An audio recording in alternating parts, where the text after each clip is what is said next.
पश्चिम महाराष्ट्राला जोडणारा तळेरे कोल्हापूर राष्ट्रीय महामार्गावरून करूळ घाटात 4 दिवसांपूर्वी रस्ता आणि संरक्षक भिंत खोल दरीत कोसळल्याची घटना ताजी असतानाच पुन्हा दुसरी घटना घडली आहे। या महामार्गावरील पुलाला देखील आता तडे गेलेले आहेत आणि त्यामुळे राष्ट्रीय महामार्ग आणि घाट धोकादायक बनलाय। त्यामुळे राष्ट्रीय महामार्गाच्या निकृष्ट कामावर प्रश्नचिन्ह निर्माण केले जाते।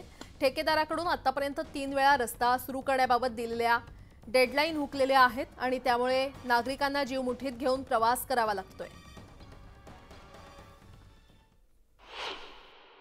तळेरे कोल्हापूर नॅशनल हायवेसाठी सुमारे 245 कोटी रुपयांचा निधी जो आहे तो मंजूर झालेला आहे आणि तो नूतनीकरणासाठी आहे।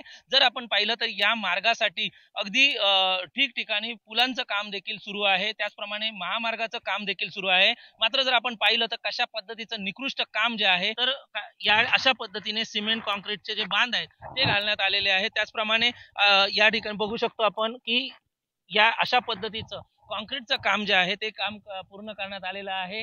जर आपण पाहिलं तर संपूर्ण अगदी काही दिवसांपूर्वी घाट मार्गात देखील दरड कोसळण्याच्या घटना ज्या आहेत त्या घडलेल्या होत्या। त्याचप्रमाणे घाट मार्गातील 60 मीटरचा जो बेड होता, कॉन्क्रीटचा बेड होता, तो देखील ढासळला होता आणि त्यामुळे या कामाबाबत त्याबद्दल अधिक प्रश्नचिन्ह उपस्थित केले जात होते। आणि याच बाबतीत आपल्यासोबत बोलण्यासाठी काही ग्रामस्थ आहेत। मला सांगा, रस्त्याचं काम सुरू आहे आणि काय सांगाल, सध्याची परिस्थिती इथली काय?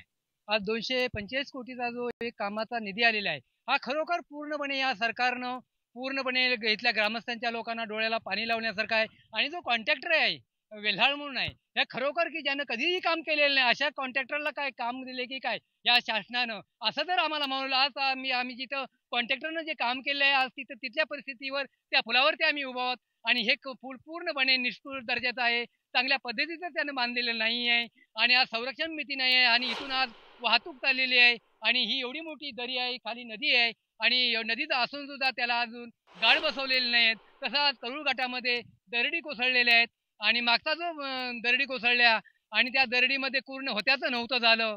आज आकाश पाटला अशा परिस्थितीत करूळ घाटाची आज पूर्ण अवस्था आहे। ग्रामस्थांच्या आक्रमक भूमिका जी आहे, आक्रमक वक्तव्य जी आहेत ती या ठिकाणी पाहायला मिळतात। एकूणच या कामाचा दर्जा जो आहे तो सुधारेल का आणि या सिंधुदुर्ग वासियांना आपला जो प्रवास आहे तो सुखकर होईल का, हेच मात्र या ठिकाणी आगामी काळात पाहायला मिळेल। व्हिडिओ जर्नलिस्ट अनिकेत ओलमचा विशाल रेवडेकर, न्यूज 18 लोकमत, सिंधुदुर्ग।